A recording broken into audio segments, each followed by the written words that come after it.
The Agenda with Steve Paikin is made possible through generous philanthropic contributions from viewers like you. Thank you for supporting TVO's journalism. Tonight, can the UK be the BFF Canada needs instead of the US? Then, the parliamentary leader for the Ontario Liberals, John Fraser, makes his much-desired, long-awaited debut on the agenda. And J.N. Jagannathan will bring us his report from the annual Haudenosaunee Deer Harvest. That's all ahead on the agenda.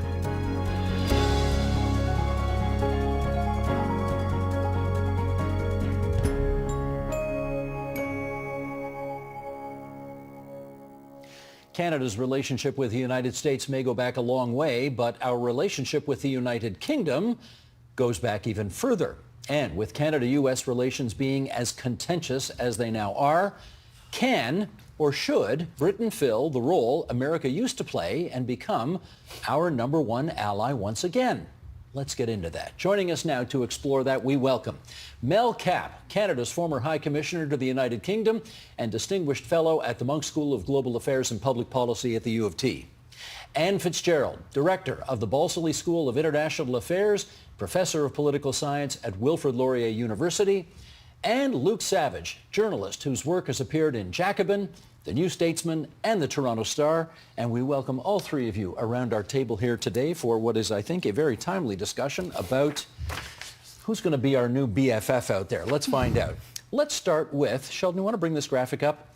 This is an excerpt from King Charles III's throne speech in the House of Commons a few weeks ago, during which time he said, "When my dear late mother, Queen Elizabeth II, opened a new Canadian Parliament in 1957, the Second World War remained a fresh, painful memory.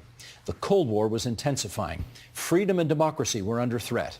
Canada was emerging as a growing economic power and a force for peace in the world. Today, Canada faces another critical moment. Democracy, pluralism, the rule of law, self-determination, and freedom are values which Canadians hold dear and ones which the government is determined to protect." And then he concluded with, as the anthem reminds us, the true North is indeed strong and free. Okay, let's get into this. Anne, did King Charles's visit accomplish what Mark Carney's government hoped it would? I think so. It was carefully nuanced, it was carefully staged, but I think what the biggest outcome was that it brought a message to Canada and Canadians. It brought a message that from somebody with a deep affection for Canada, you have friends, you have family, you will be fine. You can do this on your own and you are going to be good to go on your own. So believe in yourself and be strong. Mel. I think it did exactly what we wanted, which was the sovereign establishing our sovereignty.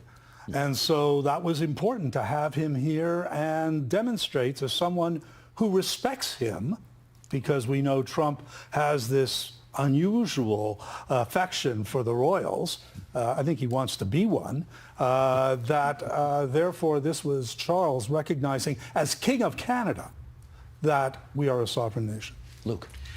Well, I'd certainly agree that it was a success as a kind of a media event. I got a lot of coverage. From what I saw, that coverage was universally favorable. I think in that sense, it was a success for the government. But I think in a more long-term sense, I perceive the symbolism here to be part of a kind of a broader effort, and I think you alluded to this off the top in your remarks, a broader effort to kind of reorient Canada away from the United States in light of everything that's been happening and back towards Britain.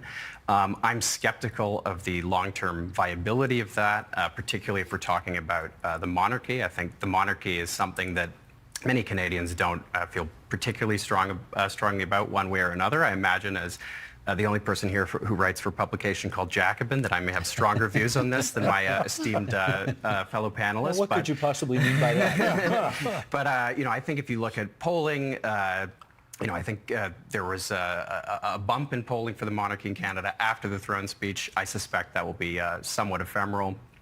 polling on the eve of Charles's coronation from, I believe, Angus Reid, found that roughly 60% of Canadians favored breaking ties with the monarchy. So we don't have a strong Republican movement here, obviously, right? We're not Australia. But in a kind of more long-term sense, I'm not sure that the symbolism of this is going to be kind of lasting in its impact or significance. There clearly was an attempt here to get a message to the President of the United States. A speech from the throne is kind of it's a bit of a different way of getting that message across, using it as a tool to get a message to Trump. What did you think of that idea? I think it was successful. I think it also reflected the fact that our Prime Minister has a deep and historic relationship with the United Kingdom, and you always bolster your strengths, right? You always, pick the low-hanging fruit, and that was a low-hanging fruit. We have a lot of like-mindedness. We stand in support of open societies, democracies, all the things that we're in different places of the world, including to the south of us, seeing put at risk at the moment. So it was a quick, low-hanging fruit and a stand for what we both believe in. You know, it always used to be the case that the first foreign visit that a Canadian Prime Minister would take would be to Washington. And that was not the case for this Prime Minister. He went to England and France first. And if you were still doing the job, would you have advised him to do the same thing? Sure. I think he also, you have to remember, he also went to Iqaluit on that trip. Yes. And it was symbolically for him connecting to the establishing nations who made Canada. And I think it was symbolic and symbolically important. You know, one of the things that emerged after the throne speech that I heard many times was, all of what you've just said is not inaccurate. Yes, there's a lot of people not enamored with the monarchy, and a lot of people, I suppose, would have preferred that it ended after Queen Elizabeth before King Charles took over. Having said that, anything that distinguishes us from America right now is probably worth hanging on to. Discuss. I agree with that in principle, but when it comes to the specifics here, the substance of the symbolism of having the in the monarchy, that seems to be something of a reversion, if you want, to kind of an older conception of Canada that predates, I suppose, the era of free trade and the kind of the reorientation or the orientation towards the United States that came through that. So this, to me, is sort of going back even further, and I think I agree with what Anne said, certainly about shared values between Canada and Britain. Obviously, extensive cultural ties as well. My own family on both sides hails from the British Isles. My dad is a British citizen, but this kind of relationship that is symbolized between or by something like having the king deliver the throne speech. To me, that it symbolizes a kind of a subordinate relationship that I think is quite anachronistic in the 21st century. I think Canada can just act like the multicultural, independent, cosmopolitan society that it is. We could do a whole show on this, but we're going to move on because let's hit the nail on the head here, Anne, and that is the United Kingdom a potential replacement for the United States in both the significance it plays in Canadian life, economically, culturally, in every way? Okay, big question. I think first and foremost, we can stand together and re-energize the world together. We, especially in times of crisis, we're regarded collectively as a safe pair of hands, trusted partners.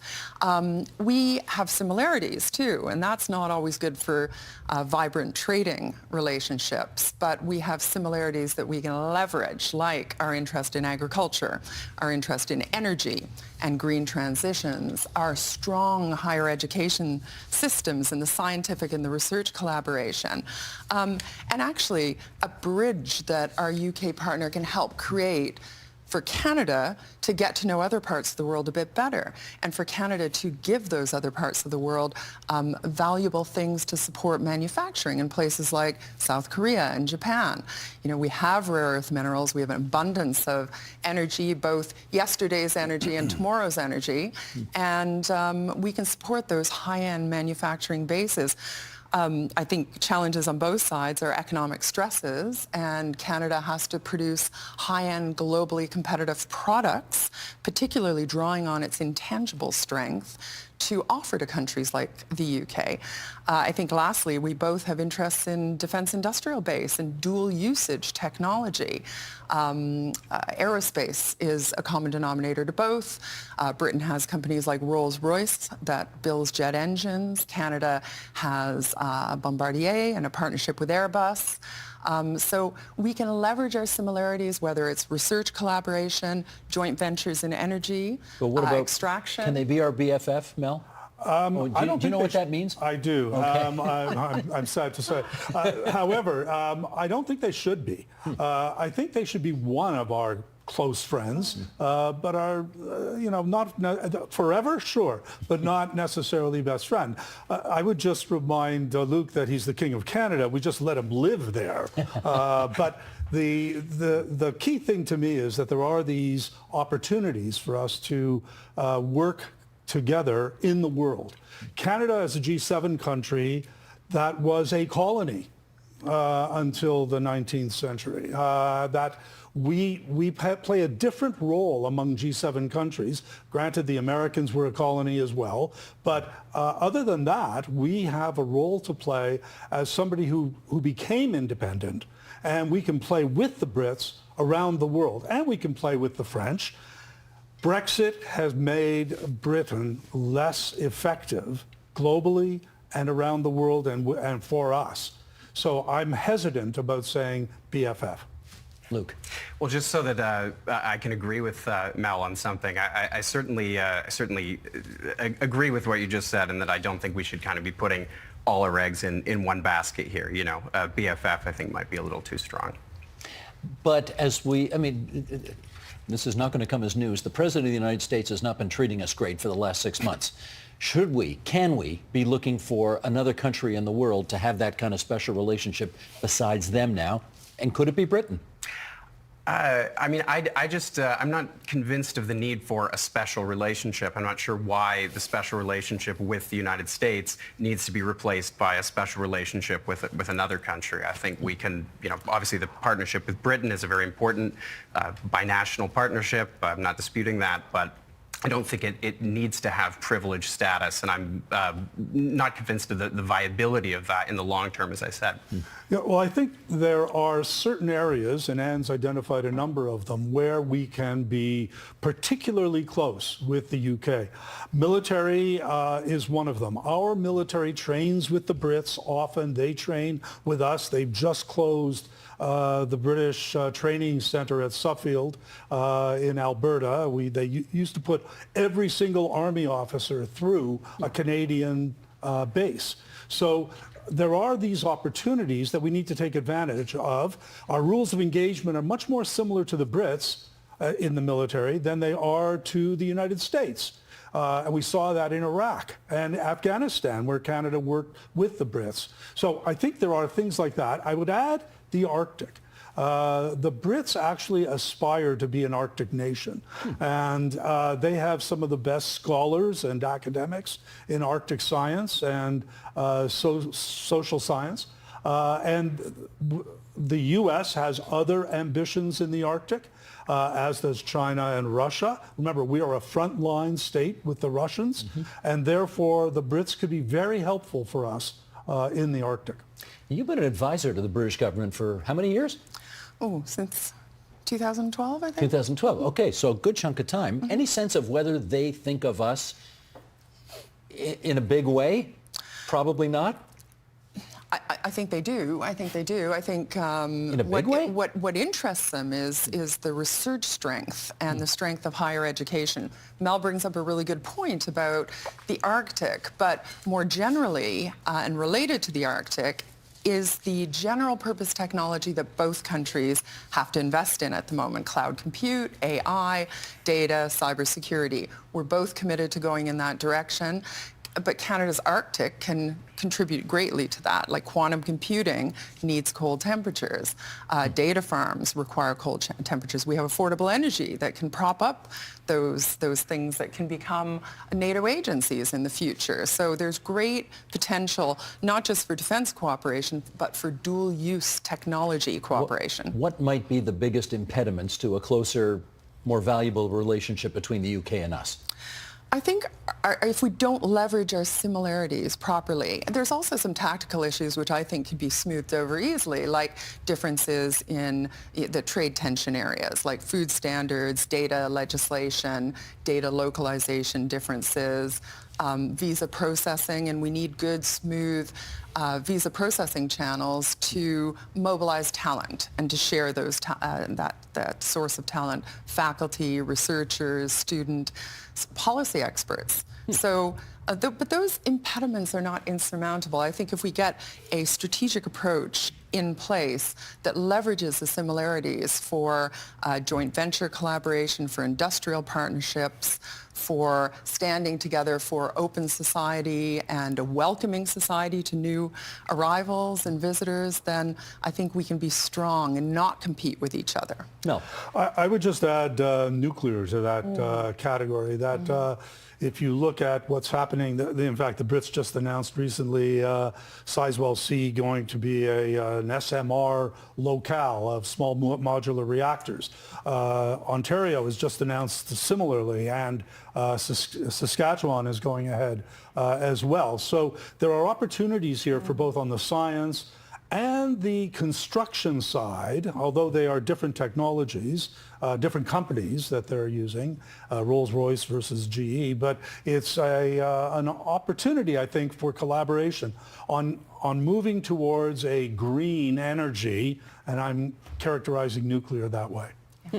How about for you? What are the, I won't ask, just fire away. Well, I was just going to add, since I spent a lot of time thinking about Britain and writing about Britain as well, to kind of bring in the British perspective here, I think something else that's going on that we should be cognizant of in these conversations is that as Canada has to rethink a lot of things in light of what we've seen coming out of the United States, Britain is really doing something analogous because, of course, its own relationship with the United States since 1945 has been hugely important, right? I mean, there's been a kind of a bipartisan buy-in from both, both of Britain's kind of historic ruling parties, the Tories and Labour, around the so-called special relationship with the United States. And so I think that is a quite profound rethink that is now going on in Britain, just within Britain itself, because of the United States. And I think that will probably, if we're talking about obstacles and challenges in a kind of in Canada and Britain forming any kind of new partnership, the fact that Britain itself is undergoing a very complicated process around this stuff is relevant as well. We have, you may have heard, a G7 meeting coming up in our country in the next little while. And I think we need to kind of explore what kind of opportunity, Mel, this sets up for Canada and Britain, with all of the other big powers at the table as well, to do the things that you've all been talking about for the last 10 or 15 minutes here. What do you think? I agree. I mean, this is Canada's in the lead for the next 6 months in the G7. So this is an opportunity where we will chair all the subgroups of G7 collaboration that will take place. If the leaders in June and next week put out a communique that says we want to go with AI, cybersecurity, Anne's mentioned both, nuclear, you could put together Arctic, you could put together a whole series of these that allow for Canada to take the lead with the support of Britain and with leadership in the G7. That could pay off quite well for Canada. Then I think it's France that picks up in 2026 as the leader. We want to position ourselves well for that. What potential do you see here? Well, I mean, I think we're aligned as far as foreign policy is concerned. There's no dispute there. I think where the greatest potential is, and in a G7 context, is for a middle power coalition to be led by countries like Canada and Britain, advocating for the safe and responsible use of transformative technologies. The curve is very steep, the rate at which these are growing and their applications are spiraling as well. There are some countries around the world taking more of a liberal approach to the safety and responsibility around those technologies. I think countries like Britain and Canada with the intellectual strength and scholarly strength behind can just kind of say, whoa, we've got to do this in a responsible, safe way that puts our people and our societies first. Luke? Well, I'd make a more general comment here, since I spend a lot of my time thinking about trade and have had a lot of cause to think about it these past few months. I think in the disruption of the global trade consensus that the Trump administration has brought us, there's an opportunity not only to form new bilateral partnerships and things like that, as we've been discussing, but to actually undergo a more profound rethink of the nature and character of some of these trade agreements as well. So, for the past 30 or 40 years, I'm generalizing a little bit, I think there's been a tendency in international trade to prioritize the maximization of shareholder profits and that kind of thing. There's been secondary attention, less significant attention given to environmental protections, labor protections, that sort of thing. So as there are new partnerships being formed, new negotiations occurring around new treaties, new trade agreements, and so on, I think all of that should very much be on our minds. There's a real opportunity there. Steve, we should remember, and Luke's right to point this out, the Brits have just joined the CPTPP. I didn't know they were a Pacific nation. Yes, yeah. Okay, Melcap, I want to get into your head now as the guy who used to be the secretary, clerk of the Privy Council in Ottawa, and no doubt had to brief prime ministers on upcoming summits like the one we are about to have. And I wonder, given the circumstances between Canada and the United States today, could you imagine sitting a new prime minister down and saying, look, they're being buggers to us.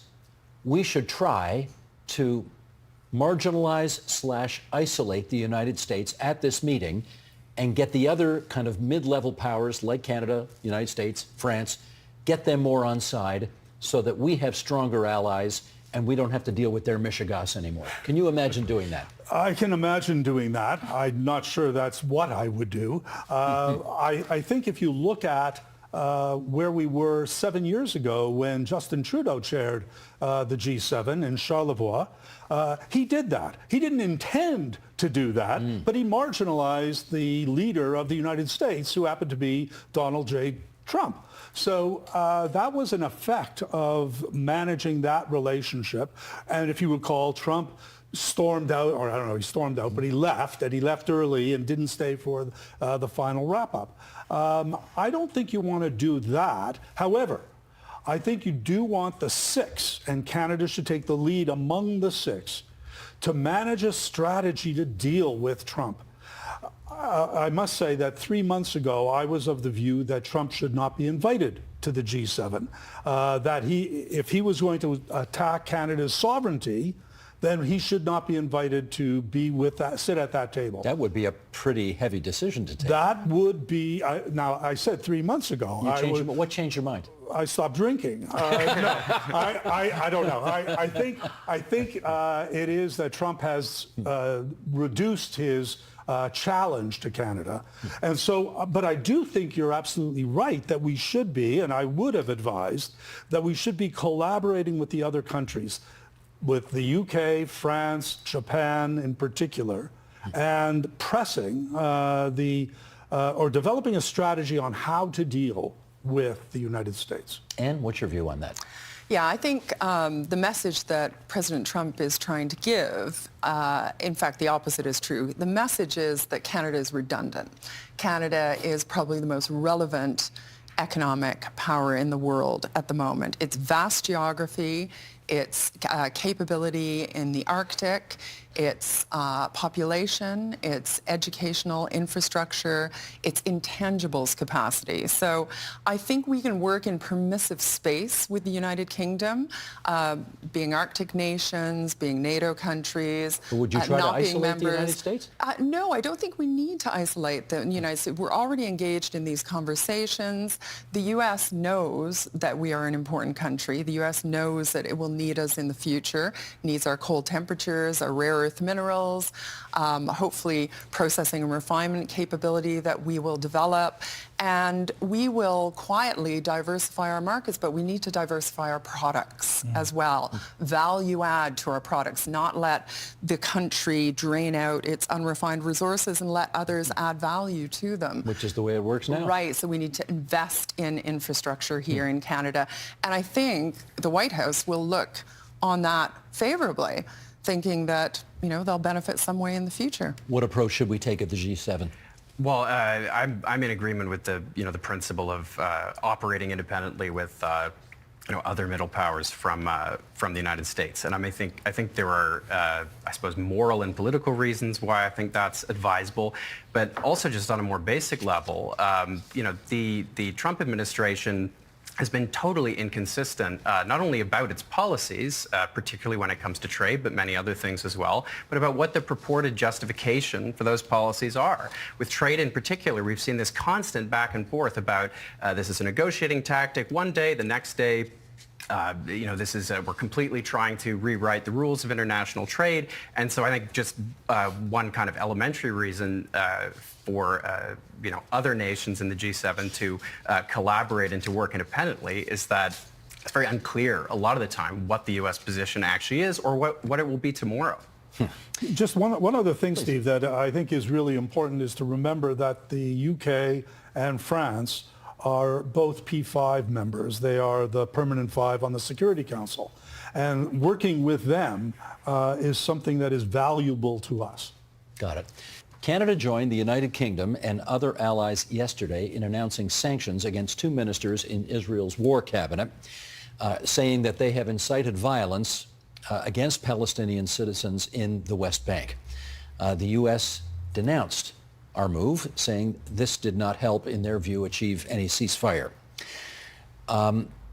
Apropos of what we were just saying about the UK and Canada working together at cross purposes sometimes with the United States, Mel, is this another example of where we have to go our own way? I think that's right. Canada has an opportunity here to take the high road. And despite Marco Rubio chewing out Nita Anand, that was the right thing to do, I think. The Prime Minister had said there would be consequences. And we've seen those 2 ministers from the far right in the Israeli cabinet take positions that were antithetical to what Canada stands for. To do something is important, even if it means going offside the United States. And aligning with the UK, Norway, Australia, that isn't insulting, frankly. Anne. No, I agree. We're in good company. We've stood up for what's right and proper, and we're going our own way, which is important too. You're not going to disagree with any of that, are you? I agree. I would only say that substantively, I don't think sanctioning individuals is remotely adequate at this point. But I agree with the direction of travel. The trickiness about sanctions, if I can just say, is that our capacity to enforce these sanctions sometimes dwindles, and to make sanctions serious and an instrument that can be used in these circumstances, we have to show a capacity to enforce. Well, and if it's 2 members of the War Cabinet who are never going to come to Canada, how exactly do we enforce these big, tough sanctions? Well, but let's not we said at the outset that the King's speech from the throne was a symbolically important event. Gotcha. This is a symbolically important event. I wonder if there will be more than symbolism at hand. Canada, UK, also obviously NATO members, and there's a NATO summit coming up at The Hague in the next few weeks. And I just wonder if this also presents another opportunity for us to do whatever we want to start doing at the G7 in Alberta a few weeks down the road at The Hague. What do you think, Mel? I think the Prime Minister is very conscious of what he's going to face in The Hague, and it won't be pretty, or wouldn't be pretty, if he hadn't made the announcement he made 2 days ago or yesterday. The 2%. The 2%. And it allows him to have a platform from which to build. So I think the Hague meeting will be important, and we'll have to really read carefully. I mean, I'm now engaged in epistemological trespass. I'm invading Anne's space. She looks okay with it so far.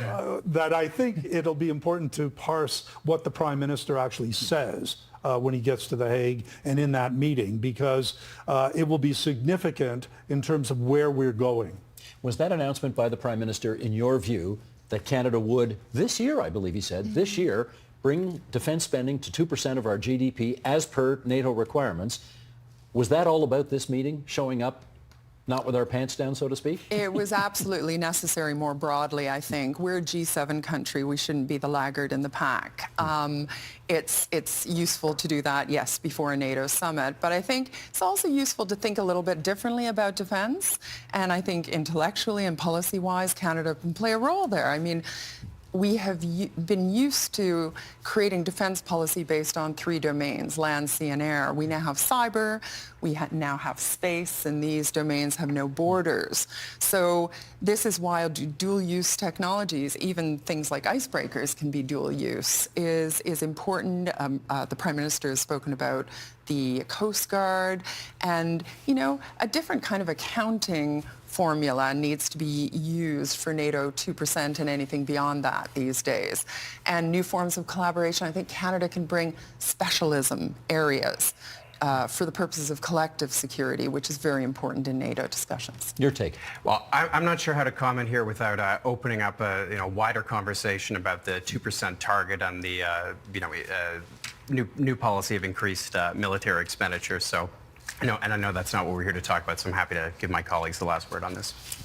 Oh, aren't you gallant? How about that? Okay, we got less than 2 minutes to go here, so let me get 30 seconds from each of you on, you've got Anita Anand, you've got a one-on-one with her, our new foreign minister. You got 30 seconds to tell her, here's what priority number 1 should be. Fire away. We should be trying to embed democratic principles into all our future international trade agreements. I guess I'd also add, as someone who grew up in Oxford County, dairy country, I know cheese came up in previous trade negotiations with the Brits, so let's not give them any ground there. Let's protect our Oxford cheddar. There we go. Anne. I would invest in the relationship, but I think I would also commission our embassies around the world to carry out a SWOT analysis, depending where they were. Strengths, weaknesses, opportunities, and threats. And what we can offer as a country to these countries. What do they need from Canada? Drill down on the 5 priorities, travel there as foreign minister, travel with the Prime Minister to these countries, make our trade diversify by identifying new partners, and help Canada become self-reliant. Drill, baby, drill. Well, of a different sort. Got it. Of a different sort. Mel. I want to apologize to Ralph Goodale, the current High Commissioner, and I'm going to say, be nice to the UK, sidle up to them, take their arm, but don't make them our BFF. And I think it's going to require some subtlety, and it's going to pay off for Canada quite well. And the last thing I'll say, and Luke opened the door, is get rid of supply management. Oh, okay. If we had further shows, we'd bring you 2 back and you could have it out on that one there. Okay, can I thank the 3 of you for coming in today? Mel Capp, the former clerk of the Privy Council, former High Commissioner to the UK, now at the Monk School, Anne Fitzgerald, Balsillie School of International Affairs and Wilfrid Laurier University. And you can read Luke Savage in Jacobin, New Statesman, Toronto Star, all over the place. He is a prolific journalist, and we're glad to have the 3 of you here tonight for this. Pleasure. Pleasure. Thank you. Thank you, Steve.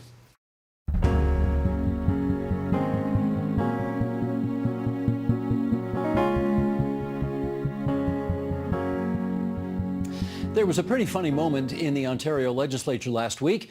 MPPs from all parties rose to note the fact that the agenda would be coming to an end at the end of this month.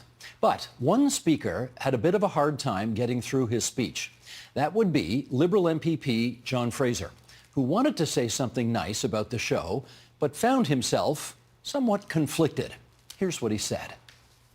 So I called Linda this morning, my wife Linda, and I said, look, I got all this great stuff about Steve, but I'm really struggling. I got a problem. I said, I've been here 12 years, almost 12 years, and I've never, ever been invited to the agenda. All my colleagues, everybody, even the new ones, okay? And then she stopped, she said, John, you know I love you. I said, yes. She says, you're just not that interesting. So, she's right. She's right.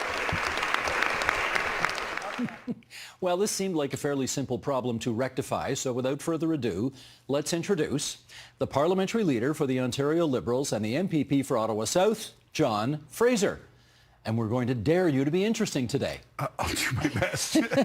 I mean, you're in that chair, so are we good now? I think we're good. We're good now. Check okay. the box. Well, look, I'm glad you're here, and there's no kind of single big story that I want to talk to you about today, other than to sort of cover the waterfront a little bit. And I want to start with an issue I hear a lot about from people, and that is the amount of toxicity in politics today. Because they watch Question Period, and they assume that all of you people down there hate each other. And I want to know if that's on the level. Do you all, in fact, not like each other? No, that's not true. I mean, I think there is some acrimony at times and animosity, and there's conflict. But I like to describe us as one big family, a dysfunctional family. And families disagree sometimes. And we have different points of view, different worldviews. Our job is to ask questions, right? Actually, everybody's job is to ask questions. And sometimes they're hard. And we have to show how much we care about the questions we have. So that's why sometimes, people might, mistake it for, we really hate the other guys, but we don't. Do you have friends in the other parties? Oh, yeah. No, I have coffee every morning with John Vantoff, who's the House Leader. NDP. NDP and some of his colleagues, and then Tory members will stop by. And so it's something I look forward to every morning. It's like half an hour. We make fun of each other, occasionally talk about serious things, but just relate to each other as people. Before or after Question Period, does Premier Ford ever come across the floor and shoot the breeze with any people on the opposition benches? Yeah, he'll come across every once in a while. He's not at a lot of Question Periods these days, so it doesn't happen quite as frequently. But I think, look, we have to have the thing that we leave when we leave that place. We're going to do things, and our names will be on bills, and we'll remember things. But it's actually the relationships that you have are the things that are going to last. Well, let me ask you about bills. There used to be a day, and I don't know if it still exists, there used to be a day when a government minister would introduce a bill, but before doing so, he or she would extend the courtesy to consult with his or her opposition member, critic, to see whether there was anything in the bill that they thought ought to be there. Does that still happen? That doesn't happen. That does not. Often, we had Bill 11, which was a really important bill in terms of personal health information and health care. Didn't even go to committee. I didn't actually get to the committee stage. And so there should be more. The committee has been kind of lost at Queen's Park. We don't travel bills. So there's not that kind of collaborative relationship that I think existed in the past. I think it all depends on who's leading the government and the approach that they want to take. So. Okay. Let's talk about your party right now, because of course for the last two previous elections, you were not an officially constituted party because the Liberals didn't get 12 seats. You did in the last campaign. Mm-hmm. What are you at, 14? 14. 14 seats. How is the life for those MPPs at Queen's Park for the Liberals now different? It's a sea change. So, first of all, we have more staff that are able to help us with research and communications and outreach, which is really quite helpful. And sort of as importantly, we have equal ice time. Before, even in Question Period, I get one question every 8 days. Now as parliamentary leader, I get 2 questions with 2 supplementaries every morning. That's huge. We get more questions in Question Period. We get 5. We have more debate time. It's a huge change. It's a lot more work, which is great. And it allows us to have some legislative tools that we didn't have before. With the filibuster that we just, and the 4,000 amendments. The 4,000 amendments, we couldn't have done that. Without the recognition, the status that we have inside the legislature. So it's been a great thing.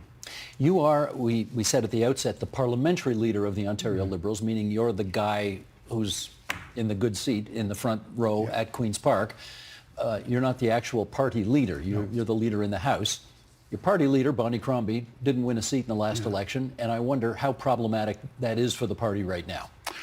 I don't see that as being problematic. Bonnie didn't have a seat for the last year and a half after she won the leadership.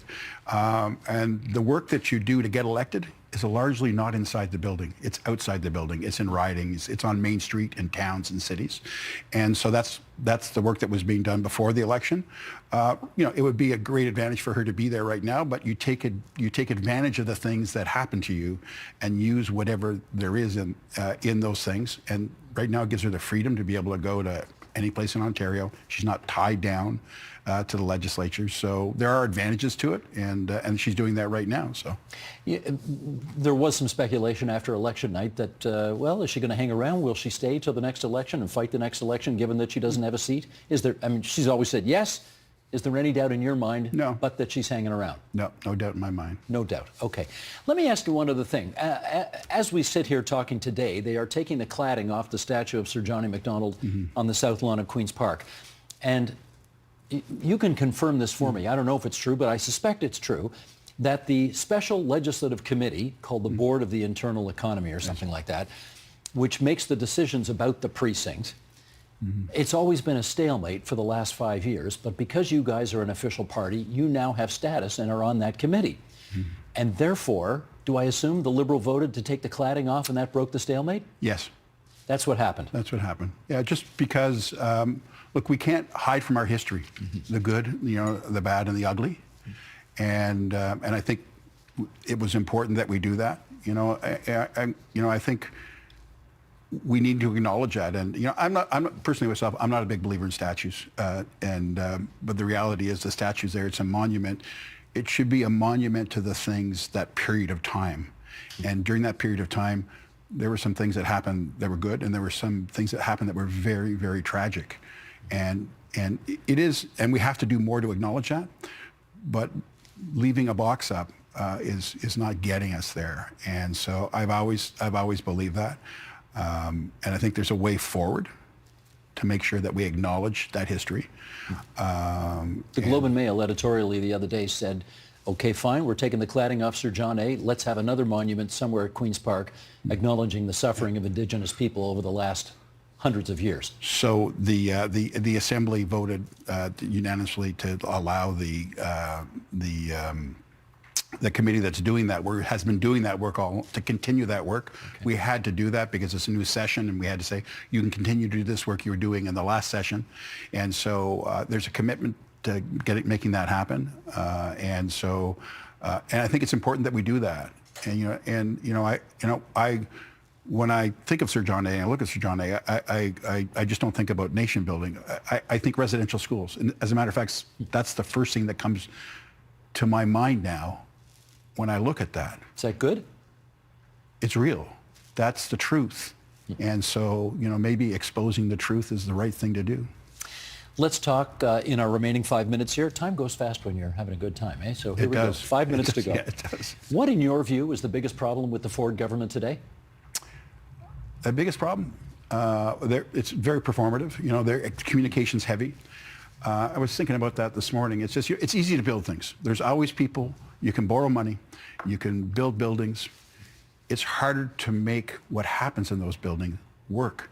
And the government struggles with that. 2.5 million Ontarians don't have a family doctor. Wait times are longer. Our schools, kids with exceptional needs aren't getting what they need. So that's the hard part of it. And I think governments that understand that, you can't just build things. You need to build people. You need to help them grow. Our college system is, which is something that came from a conservative government, is essentially under threat. And the deal in Ontario is, if you're sick, don't worry. We'll take care of you. And your kids, don't worry. They'll have opportunity. They'll all have relatively equal opportunity.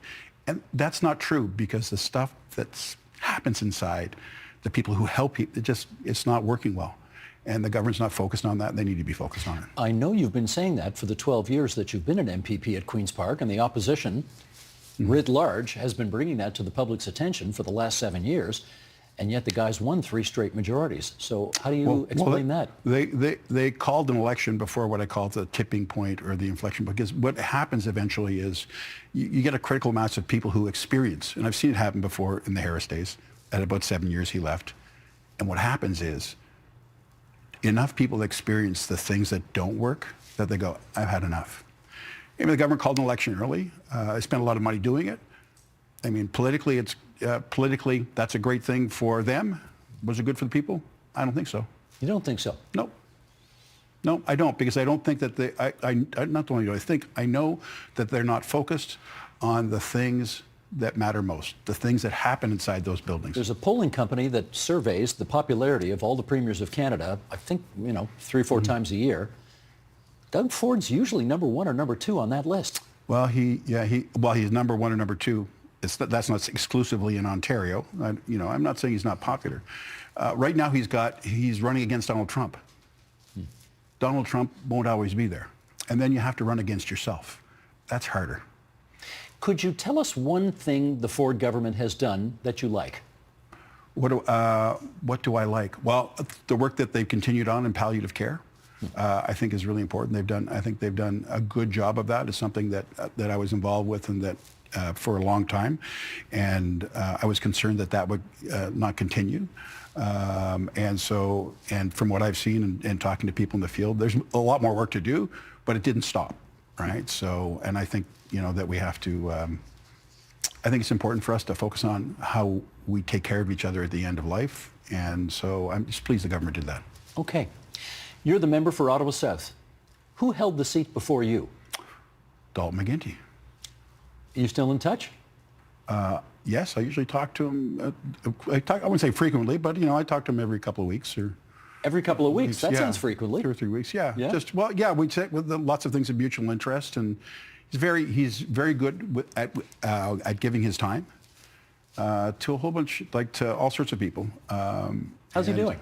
He's doing great, and so he was. I learned a lot just. Working for him for 14 years. So I give him most of the credit that it just came, a lot of that came through osmosis, right? Just watching him and listening. And, I sort of have 2 Ontario political, I want to say heroes, but people, Bill Davis, Dalton McGuinty. Your political career, however long it lasts, the thing you will leave proudest of is what? Just helping people. I have a great office in Ottawa that helps people with just their everyday problems. And we can do there's lots of things that I'm proud of, but once they're done, you forget them. But when you have somebody come to you on the street and say, your office really helped me, or I had this situation and you fix it and it made all the difference. That has more of an impact on you. So, and I think it's the relationships with people I have in my riding.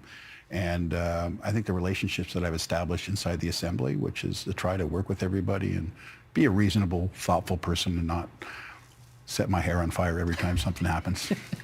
Well, I'm sorry it took 12 years to get you here, but I hope it was worth the wait. It was 100% worth the wait, and thanks for inviting me on. And I could have asked earlier, so I totally agree. Anyway. That's John Fraser, the parliamentary leader of the Ontario Liberals and the MPP for Ottawa South. John, thanks for coming in tonight. It's my pleasure.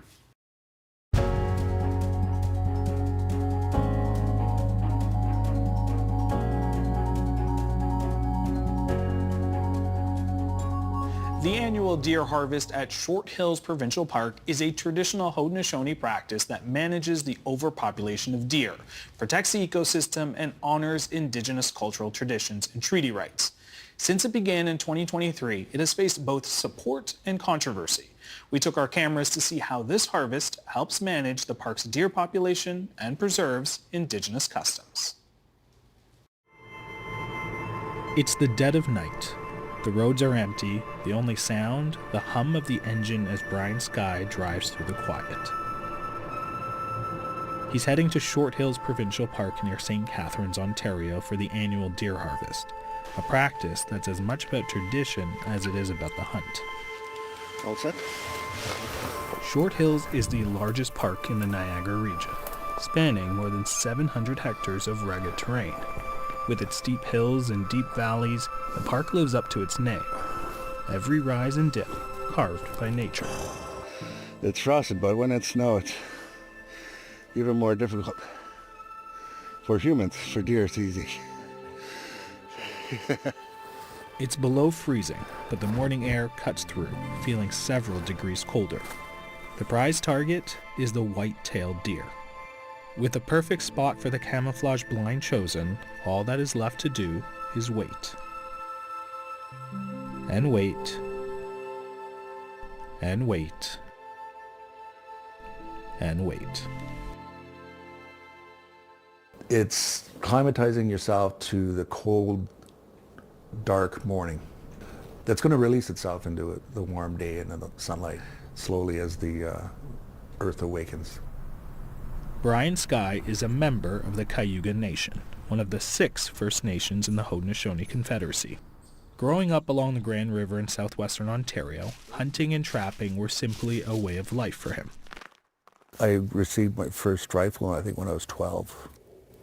I used to have a trap line along the Grand River, and I used to harvest from there and sell the fur to the local furrier and eat what was captured.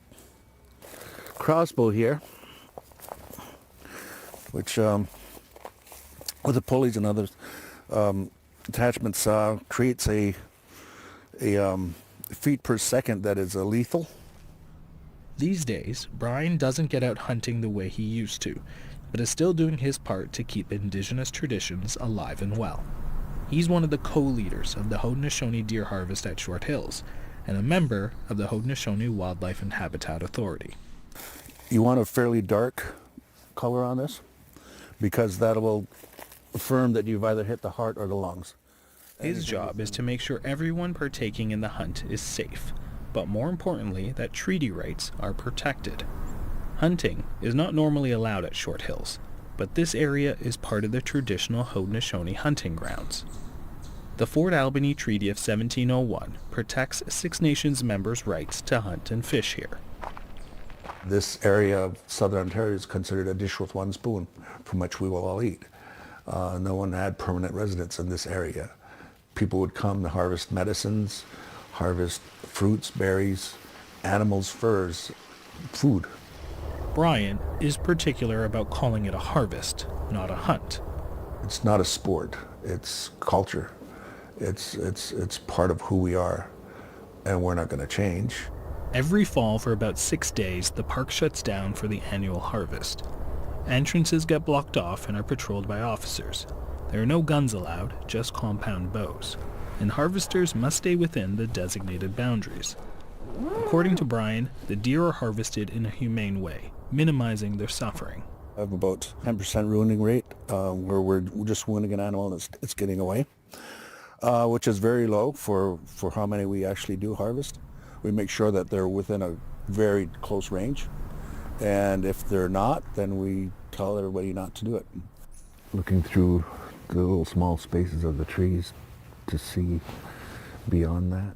That kind of precision is crucial because Short Hills has an overabundance of white-tailed deer. Annual aerial surveys from the Ministry of Environment, Conservation and Parks estimate the deer population between 350 and 430. But according to the ministry, the park's ecosystem can only support about 50. They'll eat even shrubs that grow along the stream beds or swamp beds. And because they've removed that cover, salamanders won't live there. They're destroying habitat of other animals. There's no undergrowth, so there's not as many songbirds. There's an imbalance, such an imbalance that they're affecting everything. What happens is these animals will feed in farmers' fields at night, then return to the safety of a protected area. The harvest has been controversial since it started in 2013. Protesters routinely picket the park's entrances, creating scenes like this captured by CHCH in 2018. Protesters blocked the entry into Short Hills Provincial Park, police having to direct them out of the way to let Indigenous hunters pass through. The harvest has faced opposition from homeowners near the park, animal rights groups, and even some politicians. Hunters have also dealt with racist comments, both in the park and online. While the demonstrations have cooled down over the years, protesters call the harvest cruel and raise safety concerns, like members of the public unknowingly wandering into the area. They have a right to protest. We've always used our right to protest when we object to something. So we affirm that right. Of course, we understand they wouldn't be protesting if they understood everything. Ontario Parks reports that 40 deer were killed in Short Hills in 2024. According to Brian, the fruits of the harvest are invaluable, and every effort is made to use every part of the deer. These are the hooves of the deer. They're toenails, actually. Again, this is leather that's taken from the hide. These are utilized around your leg so that when you dance, you can just imagine ceremony that way and make a nice little noise. A group of harvesters who are like-minded, who sustain their lives, their families' lives with the food. They donate it to different longhouses for ceremonies. They give it to elders who no longer go out in the field. This is the Indigenous team that went to the Culinary Olympics. That's my mom there, Bertha Skye. Brian's late mother taught him the importance of food, not only as sustenance, but as a means of nurturing community and tradition. In 1992, Bertha was selected as the only woman on Canada's first all-Indigenous team in the Culinary Olympics, where they won the competition, including a gold medal for Bertha's Three Sisters soup. Corned beans and squash. It would always be my favorite soup to make because of her. We're very lucky that we have Brian here, Bertha's son, having prepped. Now, why do you know so much about prepping food like this? I've had some excellent teachers, starting with my mother from when I was a child. Did you tell him to say that? Bertha's nourishing meals sparked Brian's love for cooking, a drive evident in this TV appearance in 2000. That passion would drive him to become a chef himself. Food was everything. I mean, food, like she would cook up a gourmet meal, even though we didn't know it was gourmet at the time. Even when a hunt doesn't result in a successful harvest, for Brian, it's about staying connected to the land. Food is a cultural foundation and deeply embedded in Indigenous traditions. For generations, the harvest of deer and the careful stewardship of the land have sustained not only families, but entire communities. It's men, it's women, it's children who are learning and who are, if they're not harvesting, they're helping. So it's that extension of looking after the earth, our mother, and seeing that things are in balance again.